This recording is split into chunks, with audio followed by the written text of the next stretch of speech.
Some of you may be asking what's the difference between stones and bocce, and I wanted to give you a quick rundown on kind of what the differences are. So here you have a set of 4, much like bocce, but they are different sizes if you look closely. Here we have the 110, 2 100s, a 90. Here we have the mark or yoke, is what most people call it because it's easier to point out, and we're not Italian. And then lastly, we have the spots. So while you're throwing down the course, where this lands, you'll replace it with this and throw from that spot to the next area. We're gonna demo what happens if you throw the mark out of bounds twice. So if I try to establish something, it goes out of bounds. I get redemption, I get one more chance to keep it in bounds. Let's say I throw again, goes out of bounds. Now it would go to the next team for their establish. So your opponents would then get their chance to throw the mark to establish the hole. Say we throw it, hits this rock, goes in the water. At that point, you're done trying to establish. It then goes to the next team. Here is stretch 1 of the Crooked Tongue course. So here we have the base where you start. Then we have the actual middle part. The inbounds is the light brown, out of bounds is the dark brown. We have the sand, which is in play, marked by the rocks. We have the water hazard. If you throw in the water hazard, you lose your ball and your partner's turn. And then finally, when you're ready to throw it to the landing, it's that sand pit right there, outlined by the rocks.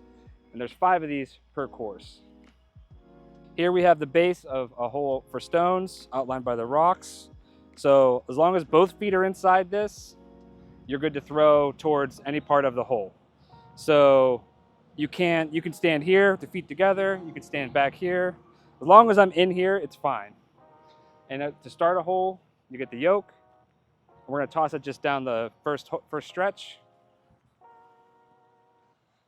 That barely stayed in bounds, so we'll throw again. And that went out of bounds. Not ideal. So I would grab another ball, throw again. I'm going to try to play a safe one here. You see my first 2 throws, one's out of bounds in grass, one's out of bounds in mulch. So I have to keep using my stones until I get something established. So right now, this is not a good look for Team Green. So let's throw this one, get it to stick. Great, established. So next would be the next team, which I'll represent with this gray ball. So it'd be the next team, whoever wants to throw first, as long as they're in the landing. We'll just try to get closer to the yoke than Team Green. So let's see if we can do that. Out of bounds again.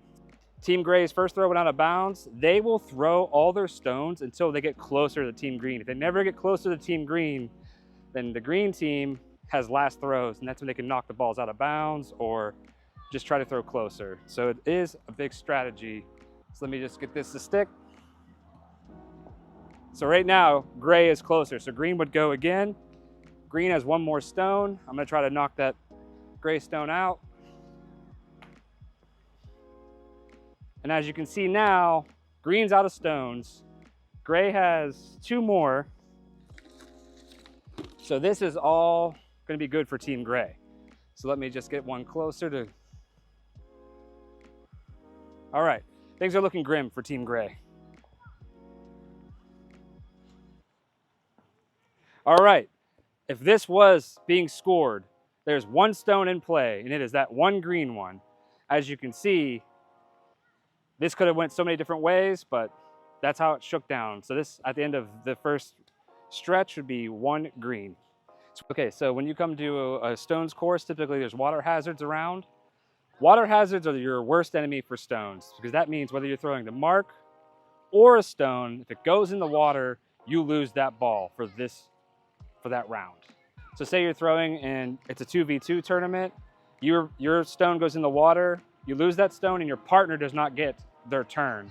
And then you have to throw again to either establish or just try to get closer to the mark. Look at the scoring of this hole if this was the setup. All the stones are out and about, but you see there's 2 green closer, so this would be 2 points green. And anything like those greens do not count because they're further out than the grays, and these don't count because these are closer. So that'd be 2 points green currently. All 4 closer, something like this, that's worth 6 points. So we call it just getting sixed. That's what you're looking for in every hole. It's something that can honestly make or break a hole, make it break the whole game if you get a couple sixes. All right, so we are in the middle of a stretch. What you have to do, grab your spot, throw it down here, and you'll grab whoever's, so green threw first last time, so gray would go this time. Gray would grab a stone. 1 foot on here. This foot can go any way as long as you're not past it. You cannot throw like this. But you can stand out of bounds like this if this will give you a better angle. Like I'm gonna go for the landing. So first we'll establish the mark. We'll throw it up. All right, so that went out of bounds. So I get one more attempt to throw for landing as Team Gray. For attempt 2 here.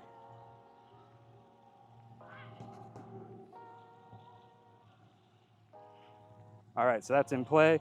So the gray team's gonna throw until they establish. So let's see what we can do here. Great establish.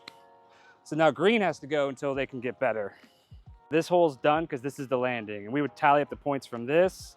As you can see, a quick glance, there's 1, 2, 3 gray, and that's it. From here, we would go to the base of hole 2, which is right behind us, and we would start hole 2. This area here on this course, outlined by the rocks and the sand, is X. This is where double points. This can make or break your game, but you may be looking at this saying this doesn't look like an X. Well, these rocks are meant to make an X, and this is meant to be ultra difficult. You can go out of bounds, or you can go in the water hazard, but this is a game changer if you can use it to your advantage. Let's talk about ending a game. I lost my train of thought. So this is the landing of 5. Say the mark's here established, everyone's thrown. Let's say the one team's up by 3. That would end the game because this game you have to win by 2 always.